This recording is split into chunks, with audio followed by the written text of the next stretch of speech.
तिवसा येथील शासकीय ग्रामीण रुग्णालयामध्ये नुकत्याच सुरू करण्यात आलेल्या कोविड रुग्णालयात जिल्हा परिषदेचे मुख्य कार्यपालन अधिकारी अमोल येडगे यांनी 27 फेब्रुवारी शनिवारी आकस्मिक भेट देऊन तेथील संपूर्ण व्यवस्थेची पाहणी करून आढावा घेतला व कर्मचाऱ्यांना मार्गदर्शक सूचना केल्या।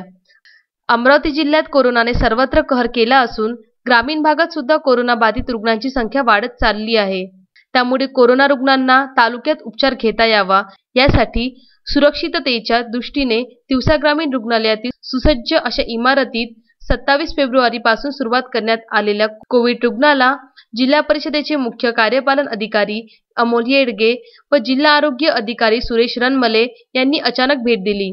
यावेळी तिवसा तालुका आरोग्य अधिकारी डॉक्टर पोटपिटे, ग्रामीण रुग्णालयाचे वैद्यकीय अधीक्षक डॉक्टर पवन मालुसरे, डॉक्टर विधाते उपस्थित होते।